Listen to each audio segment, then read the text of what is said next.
Confident group ഉടമ CJ Roy സ്വയം വെടിയുതിർത്ത് ജീവനൊടുക്കാനുള്ള കാരണം എന്താണ്? ചില നിർണായകമായ വിവരങ്ങൾ പുറത്തു വരുന്നുണ്ട്. മരണത്തിന് ശേഷം അദ്ദേഹത്തിൻ്റെ ഡയറി കുറിപ്പുകൾ കണ്ടെത്തി. ഇതിൽ മരണവുമായി ബന്ധപ്പെട്ട് ആത്മഹത്യയുമായി ബന്ധപ്പെട്ട് ചില നിർണായകമായ വിവരങ്ങളുണ്ടെന്നാണ് സൂചന. ആത്മഹത്യക്ക് കാരണമായ കാരണങ്ങൾ ഈ കുറിപ്പിലുണ്ട്. ഇതിൽ കുടുംബത്തോടും ജീവനക്കാരോടുമുള്ള ക്ഷമാപണവും ബിസിനസ് അനന്തരാവകാശി ആരെന്ന വിവരവും പരാമർശിക്കുന്നുണ്ടെന്നാണ് സൂചന. അതേസമയം റോയിയുടെ മരണത്തിൽ ജുഡീഷ്യൽ അന്വേഷണം ആവശ്യപ്പെട്ട് മുഖ്യമന്ത്രി പിണറായി വിജയൻ കേന്ദ്ര ധനമന്ത്രിക്ക് കത്തയച്ചു. വിവരങ്ങളുമായി രഞ്ജിത്ത് രാമചന്ദ്രൻ ചേരുന്നുണ്ട്. രഞ്ജിത്ത്, ആദായ നികുതി വകുപ്പിൻ്റെ റെയ്ഡിനിടെയാണ് കോൺഫിഡന്റ് ഗ്രൂപ്പ് ഉടമ CJ റോയി വെടിയുതിർത്ത് ജീവനൊടുക്കിയത്. അതിനുശേഷം കുടുംബം ഉന്നയിച്ച പ്രധാനപ്പെട്ട ആരോപണം ഇതായിരുന്നു: കേന്ദ്ര ഏജൻസികളുടെ സമ്മർദ്ദമാണ്, ഭീഷണിയാണ് റോയിയെ ആത്മഹത്യയിലേക്ക് നയിച്ചതെന്നായിരുന്നു. പക്ഷേ ഈ ഡയറി കുറിപ്പ് പുറത്തു വരുമ്പോൾ അതിൽ മറ്റു ചില കാരണങ്ങളുണ്ട്. അദ്ദേഹത്തെ സംബന്ധിച്ച് സാമ്പത്തികമായ ചില പ്രയാസങ്ങളുണ്ടായിരുന്നു. ഒരുപക്ഷെ ഈ റെയ്ഡും മറ്റു സമ്മർദ്ദങ്ങളൊക്കെ മരണത്തിന് അല്ലെങ്കിൽ ആ രീതിയിലുള്ള ഒരു ചിന്തയിലേക്ക് അദ്ദേഹത്തെ പെട്ടെന്ന് തള്ളിവിട്ടിട്ടുണ്ടാകാം. എങ്കിൽ പോലും എന്താണ് ഈ ഡയറി കുറിപ്പിൽ പരാമർശിക്കുന്നതെന്ന് വ്യക്തമായിട്ടുണ്ടോ? ടോമ്, ഏതാണ്ട് ആത്മഹത്യാ കുറിപ്പിന് സമാനമായ ഒരു ഡയറി കുറിപ്പാണ് ഇപ്പോൾ ലഭിച്ചിരിക്കുന്നത് എന്നാണ് കർണാടകയിലെ മാധ്യമങ്ങൾ റിപ്പോർട്ട് ചെയ്യുന്നത്. അത് സംബന്ധിച്ച് കുടുംബമോ അല്ലെങ്കിൽ കോൺഫിഡന്റ് ഗ്രൂപ്പോ അല്ലെങ്കിൽ പോലീസോ ഒരു സ്ഥിരീകരണം നടത്തിയിട്ടില്ല. പക്ഷേ അത് നിഷേധിച്ചിട്ടുമില്ല. ഏതാണ്ട് ഡയറി കുറിപ്പ് ഉണ്ട് എന്ന നിലയിൽ തന്നെയാണ് കാര്യങ്ങൾ എന്ന് വേണം മനസ്സിലാക്കാൻ. ഇത് മുൻപേ കാലേ കൂട്ടി തയ്യാറാക്കിയ ഒരു ഡയറി കുറിപ്പാണ് എന്ന സംശയമാണ് നിൽക്കുന്നത്. കാരണം ഡിസംബർ മുതലാണ് നമുക്കറിയാം ഈ കോൺഫിഡന്റ് ഗ്രൂപ്പുകളുടെ സ്ഥാപനങ്ങളിൽ ആദായ നികുതി വകുപ്പിന്റെ റെയ്ഡ് ആരംഭിച്ചിട്ടുള്ളത്. അന്ന് മുതൽ തന്നെ വല്ലാത്ത മാനസിക സമ്മർദ്ദത്തിലായിരുന്നു റോയി എന്നാണ് മനസ്സിലാക്കേണ്ടത്. പക്ഷേ അദ്ദേഹത്തെ പിന്നീട് വിളിച്ചു വരുത്തുന്നത് ഈ കഴിഞ്ഞ ദിവസങ്ങളിൽ, ജനുവരി അവസാനത്തെ 3 ദിവസങ്ങളിൽ അദ്ദേഹത്തിൻ്റെ സൗകര്യപ്രകാരം ഈ രേഖകളുടെ ഒരു പരിശോധനയ്ക്ക്, അതായത് 3 മാസത്തോളം നീണ്ടുന്ന റെയ്ഡ്, അതിന് റെയ്ഡ് എന്ന് വേണമെങ്കിൽ പറയാം. പിന്നീട് നടന്ന ഈ 3 ദിവസവും അത് റെയ്ഡിൻ്റെ സ്വഭാവത്തിലുള്ളതായിരുന്നില്ല എന്ന് ആദായ നികുതി വകുപ്പ് ഉദ്യോഗസ്ഥർ പറയുന്നുണ്ട്.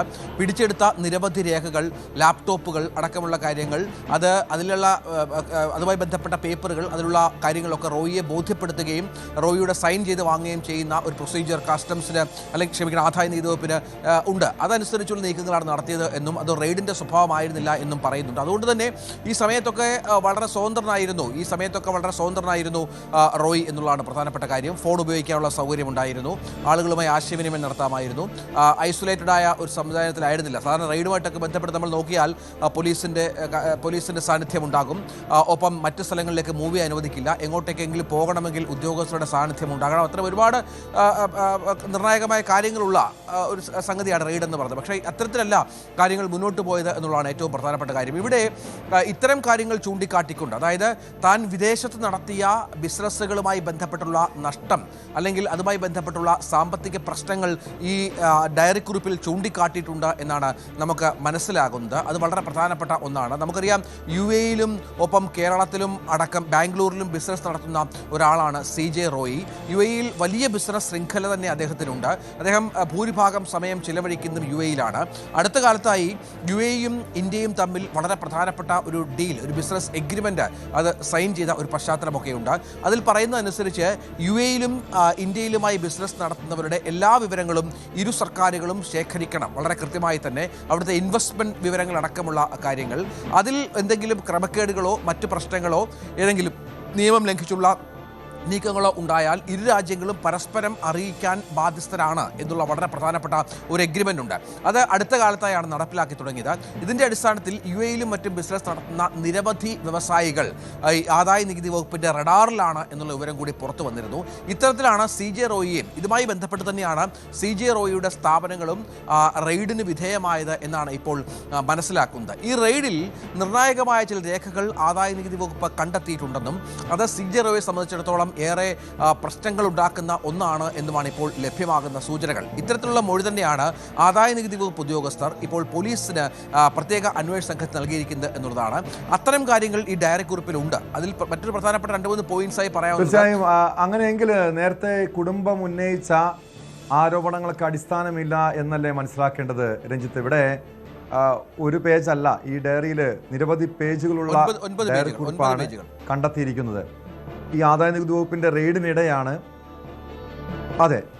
അതായത് ഈ റെയ്ഡിനിടെ ഇത്രയധികം ഒരു ഡയറി കുറിപ്പ്, ആത്മഹത്യാക്കുറിപ്പിന് സമാനമായിട്ടുള്ളൊരു കുറിപ്പ് എഴുതണമെങ്കിൽ ആ സമയം പോരാ. അങ്ങനെയെങ്കിൽ അദ്ദേഹം നേരത്തെ തന്നെ ആത്മഹത്യയെക്കുറിച്ച് ചിന്തിച്ചിരുന്നു, നേരത്തെ തന്നെ ഈ ഡയറിയിൽ ഈ വിവരങ്ങളൊക്കെ എഴുതി വെച്ചിരുന്നു എന്നല്ലേ മനസ്സിലാക്കേണ്ടത്? തീർച്ചയായും അങ്ങനെ തന്നെയാണ്. കാരണം ഇത് ഈ റെയ്ഡ് തുടങ്ങിയ സമയം മുതൽ തന്നെ ഇതിൻ്റെ ഒരു കോൺസിക്വൻസിനെ കുറിച്ച്, ഇതിൻ്റെ ഒരു പരിണിത ഫലത്തെക്കുറിച്ച് വളരെ കൃത്യമായി തന്നെ റോയിക്ക് ബോധ്യമുണ്ടായിരുന്നു എന്നുള്ളത് പ്രധാനപ്പെട്ട കാര്യമാണ്. കാരണം ദുബായിലെ UAE ബിസിനസ്സുമായി ബന്ധപ്പെട്ട അടുത്ത കാലത്തുണ്ടായ ചില പ്രശ്നങ്ങൾ റോയിയെ വല്ലാതെ അലട്ടിയിരുന്നു എന്നും ചില സൂചനകൾ ലഭ്യമാകുന്നുണ്ട്. അത് സാമ്പത്തിക ഇടപാടുകളുമായി ബന്ധപ്പെട്ട പ്രശ്നങ്ങളായിരിക്കും. വലിയ വലിയ ബിസിനസ് സ്ഥാപനങ്ങളാണ്, ബിസിനസ് ശൃംഖലകളാണ്. അവർ ഏതൊക്കെ മേഖലകളിൽ ഇൻവെസ്റ്റ് ചെയ്യും, ആരുടെയൊക്കെ പണം സ്വീകരിക്കുമെന്ന കാര്യത്തിൽ നമുക്ക് വ്യക്തതയില്ല. പക്ഷെ അപ്പോഴും സീറോ ഡെപ്റ്റ് എന്ന രീതിയിൽ തന്നെ കടം വാങ്ങാതെ ബാങ്ക് ലോൺ ഇല്ലാതെ നടത്തുന്ന സ്ഥാപനമാണ് എന്ന അവകാശവാദമായിരുന്നു റോയിയുടേത്. ഒരുപക്ഷെ അതെങ്ങനെയാണ് ആ പണം വന്നു ചേരുന്നത് എന്ന കാര്യത്തിലൊക്കെ അവ്യക്തതകൾ ഇപ്പോഴുമുണ്ട്. നേരത്തെ പറഞ്ഞതുപോലെ, ടോം പറഞ്ഞതുപോലെ,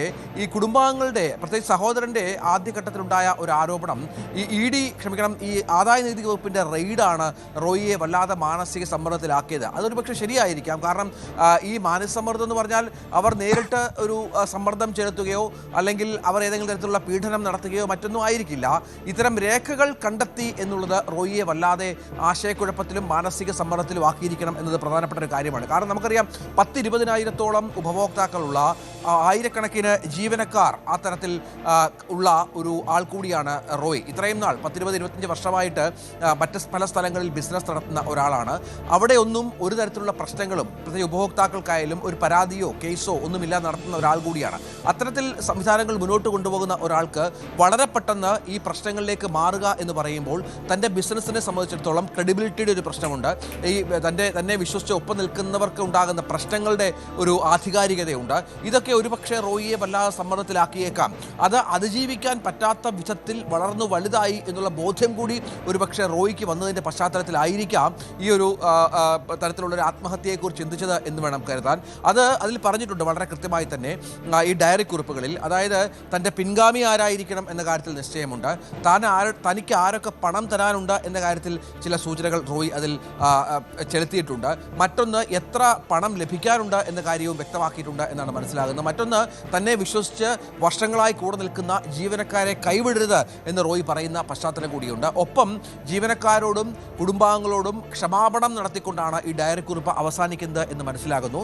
ഈ 31-ാം തീയതി ജനുവരി 31-ന് റോയി തൻ്റെ സഹോദരനെ വൈകിട്ട് 3 മണിയോടുകൂടി ഫോണിൽ ബന്ധപ്പെടുകയും കാണണം എന്നാവശ്യപ്പെടുകയും ചെയ്തപ്പോൾ സഹോദരൻ പറയുന്നതനുസരിച്ച് തനിക്ക് വലിയ സമ്മർദ്ദമുണ്ടെന്നും മാനസിക പ്രയാസമുണ്ട് എന്നും മറ്റും പറയുന്ന ഒരു സാഹചര്യം കൂടി ഉണ്ട്. അതിനുശേഷമാണ് ഈ ആത്മഹത്യയിലേക്ക് റോയ് പോകുന്നത് എന്നത് ഏറ്റവും പ്രധാനപ്പെട്ട ഒരു കാര്യമാണ്. അങ്ങനെ താങ്ങാനാവാത്ത പ്രതിസന്ധികളിലേക്ക് റോയിയും കോൺഫിഡൻസ് ഗ്രൂപ്പും നീങ്ങുന്ന ഒരു പശ്ചാത്തലമാണോ ഇത്തരത്തിലുള്ള ആത്മഹത്യയിലേക്ക് നയിച്ചത് എന്നുള്ള സംശയമാണ് ബലപ്പെടുന്നത്. അല്ലാതെ നേരത്തെ ആദായ നികുതി വകുപ്പ് ഉദ്യോഗസ്ഥർക്കെതിരെ ഉയർത്തിയ ആരോപണങ്ങൾ അവർ ഈ ഇത്തരത്തിലുള്ള ചെയ്തിയിലേക്ക് റോയിയെ നയിച്ചു എന്ന കാര്യമൊന്നും വിശ്വസനീയമല്ല എന്ന് തന്നെയാണ് ഇപ്പോൾ അന്വേഷണ ഉദ്യോഗസ്ഥരും മനസ്സിലാക്കിയിരിക്കുന്നത്. പക്ഷേ ഇനി വേണ്ടത് ഈ കുടുംബാംഗങ്ങളുടെ മൊഴിയാണ്. അത് വളരെ പ്രധാനമാണ്. ഈ ഡയറി കുറിപ്പുകളുടെ പരിശോധനയാണ്.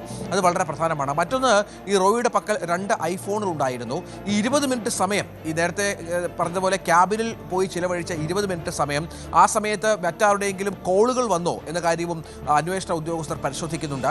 അത് ഏതെങ്കിലും തരത്തിൽ റോയിയെ സമ്മർദ്ദത്തിലാക്കിയോ എന്ന കാര്യവും പ്രധാനമാണ്. ഈ ഐഫോണുകൾ ഓപ്പൺ ചെയ്യാനുള്ള അതോടൊപ്പം അറിയേണ്ടത് രഞ്ജിത്ത്, ഈ അന്വേഷണത്തിൻ്റെ നിലവിലെ പുരോഗതി എങ്ങനെയാണെന്നാണ്. കാരണം കുടുംബാംഗങ്ങളുടെ മൊഴി രേഖപ്പെടുത്തിയിരുന്നു. അതോടൊപ്പം ആദായ നികുതി വകുപ്പ് ഉദ്യോഗസ്ഥരിൽ നിന്നും വിവരങ്ങൾ തേടിയിരുന്നു. പ്രത്യേക അന്വേഷണ സംഘമാണ് ഈ CJ റോയിയുടെ ആത്മഹത്യാ കേസ് അന്വേഷിക്കുന്നത്. നിലവിലെ ഇതുമായി ബന്ധപ്പെട്ട് എന്തെങ്കിലും വിവരങ്ങൾ കണ്ടെത്താൻ, അതായത് ഈ ഡയറി കുറിപ്പ്, അതോടൊപ്പം അതല്ലാതെ മറ്റെന്തെങ്കിലും വിവരങ്ങൾ കണ്ടെത്താൻ അന്വേഷണ സംഘത്തിന് കഴിഞ്ഞിട്ടുണ്ടോ? നമുക്ക് ഈ ഒഫീഷ്യലായിട്ട് എന്തെങ്കിലും കാര്യങ്ങൾ മാധ്യമങ്ങളോട് ഇതുവരെ അന്വേഷണ സംഘം കൈമാറിയിട്ടില്ല എന്നത് പ്രധാനമാണ്. പക്ഷേ നമുക്ക് കർണാടകയിലെ മാധ്യമങ്ങൾ അൺഒഫീഷ്യലായിട്ട് റിപ്പോർട്ട് ചെയ്യുന്ന പലവിധ കാര്യങ്ങൾ ഇതുമായി ബന്ധപ്പെട്ടുണ്ട്. അതൊക്കെയാണ് നമുക്ക് ലഭ്യമാകുന്ന വിവരങ്ങൾ എന്ന് പറയുന്നത്. അതനുസരിച്ചാണ് ഞാൻ നേരത്തെ പറഞ്ഞ പോലെ ആദായ നികുതി വകുപ്പ് ഉദ്യോഗസ്ഥരുടെ മൊഴി 2 വട്ടം അന്വേഷണ ഉദ്യോഗസ്ഥർ ശേഖരിച്ചിരുന്നു. അതിൽ കേരളത്തിൽ നിന്നുള്ള, കൊച്ചിയിൽ നിന്നുള്ള ഉദ്യോഗസ്ഥരാണ്. അവർ കർണാടക വിട്ടു പോകരുത് എന്ന നിർദ്ദേശം വളരെ കൃത്യമായി തന്നെ നൽകിയ ഒരു പശ്ചാത്തലമുണ്ട്. അത് അവരെ ഇനിയും വീണ്ടും വിളിപ്പിക്കും വിളിപ്പിച്ച് ഈ ഡയറി കുറിപ്പുകളുടെ അടിസ്ഥാനത്തിൽ മൊഴിയെടുക്കാനുള്ള ശ്രമങ്ങൾ പുരോഗമിക്കുന്ന ഒരു പശ്ചാത്തലം കൂടിയുണ്ട്. അവർ നൽകിയ മൊഴി അനുസരിച്ചാണ് നേരത്തെ പറഞ്ഞതുപോലെ ഈ റോയിയിൽ ഒരു തരത്തിലുള്ള സമ്മർദ്ദവും തങ്ങൾ ചെലുത്തിയിട്ടില്ല എന്നും റോയി തങ്ങളോട് തട്ടിക്കയറുകയോ അല്ലെങ്കിൽ അസ്വസ്ഥനായി പെരുമാറുകയോ അല്ലെങ്കിൽ ഏത് തരത്തിൽ എതിർക്കുകയോ ചെയ്തിട്ടില്ല. വളരെ അന്വേഷണവുമായി സഹകരിക്കുന്ന രീതിയിൽ തന്നെയായിരുന്നു ഉണ്ടായിരുന്നത്. വളരെ പെട്ടെന്ന് തനിക്ക് അമ്മയോട് സംസാരിക്കണമെന്ന് ആവശ്യപ്പെട്ട് റൂമിലേക്ക് പോവുകയും കൂടെ പോകാൻ ശ്രമിച്ച സഹജീവനക്കാരെ വിലക്കുകയും മറ്റും ചെയ്തതിനു ശേഷം മുറിയിൽ കയറി അടച്ചിരിക്കുകയായിരുന്നു റോയി. അതിനുശേഷം 20 മിനിറ്റിന് ശേഷം ചെന്ന് നോക്കുമ്പോഴാണ് വാതിലൊക്കെ ബലമായി തുറന്ന് അകത്ത് ചെല്ലുമ്പോഴാണ് റോയിയെ വെടിയേറ്റു മരിച്ച നിലയിൽ കാണപ്പെടുന്ന ഒരു സംഭവം ഉണ്ടായത് എന്നുള്ളതാണ്. അതിൽ ആദായ നികുതി വകുപ്പ് ഉദ്യോഗസ്ഥർക്ക് പങ്കില്ല എന്ന നിഗമനം ഏതായാലും പോലീസിന്റെ ഭാഗത്തു നിന്നുണ്ട് എന്ന കാര്യത്തിൽ യാതൊരു സംശയവുമില്ല. പക്ഷേ ഈ നേരത്തെ ടോം പറഞ്ഞതുപോലെ കുടുംബാംഗങ്ങളുടെ മൊഴി ശേഖരിക്കുക എന്നുള്ളത് ഏറെ പ്രധാനപ്പെട്ട നിർണായകമായ ഒന്നാണ്.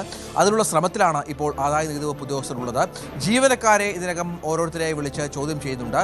കോൺഫറൻസ് ഗ്രൂപ്പിന്റെ MD അടക്കമുള്ളവർ ഇപ്പോൾ കർണാടകയിലുണ്ട് എന്നാണ് മനസ്സിലാകുന്നത്. അദ്ദേഹത്തെ അടക്കം ഇപ്പോൾ ചോദ്യം ചെയ്ത് കാര്യങ്ങളിൽ വ്യക്തത വരുത്താൻ ശ്രമിക്കുന്നുണ്ട്. ഇനി സഹോദരനുമായി ബന്ധപ്പെട്ട മൊഴി ശേഖരിക്കേണ്ടതുണ്ട്, ഭാര്യയുടെയും മക്കളുടെയും മൊഴി ശേഖരിക്കേണ്ടതുണ്ട്. ഏതെങ്കിലും തരത്തിൽ നേരത്തെ റോയി പലപ്പോഴും പറഞ്ഞിട്ടുള്ളത് തൻ്റെ സാമ്പത്തിക ഇടപാടുകളെല്ലാം ഭാര്യയ്ക്ക് അറിയാം എന്നുള്ളതാണ്. ഭാര്യ അറിയാതെ 1 രൂപയുടെ ഇടപാട് പോലും ഇല്ല എന്ന് പറഞ്ഞിരുന്നു. അതനുസരിച്ച് ഭാര്യയുടെ മൊഴി ശേഖരിക്കേണ്ട പശ്ചാത്തലമുണ്ട്. അങ്ങനെ ഏറെ നിർണായകമായ ഒരുപാട് കാര്യങ്ങളിലേക്ക് കടന്നാൽ മാത്രമേ വ്യവസായ ലോകത്തെ, ബിസിനസ് ലോകത്തെ വല്ലാതെ ഞെട്ടിപ്പിച്ച ഈ കൊലപാതകത്തിൻ്റെ പൂർണ്ണമായ വിവരങ്ങൾ പുറത്തു വരികയുള്ളൂ. അതിനുള്ള ശ്രമം കഠിനമായി നടക്കുന്നുണ്ട് താനും. അതിനിടയിലാണ് നേരത്തെ പറഞ്ഞ പോലെയുള്ള ഡയറി കുറിപ്പുകളുമായി ബന്ധപ്പെട്ട കാര്യങ്ങൾ പുറത്തു വരികയും അതനുസരിച്ചുള്ള അന്വേഷണം മുന്നോട്ട് പോവുകയും മറ്റും ചെയ്യുന്നത് കേട്ടോ.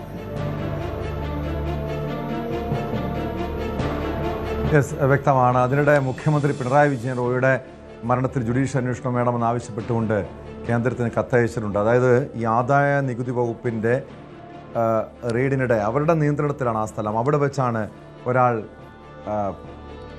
സ്വയം വെടിയുതിർത്ത് ജീവനൊടുക്കിയത്. അതെങ്ങനെ സംഭവിച്ചു? ഇക്കാര്യങ്ങളിലൊക്കെ വിശദമായ അന്വേഷണം വേണമെന്നാണ് മുഖ്യമന്ത്രി പിണറായി വിജയൻ അയച്ച കത്തിൽ ചൂണ്ടിക്കാണിക്കുന്നത്.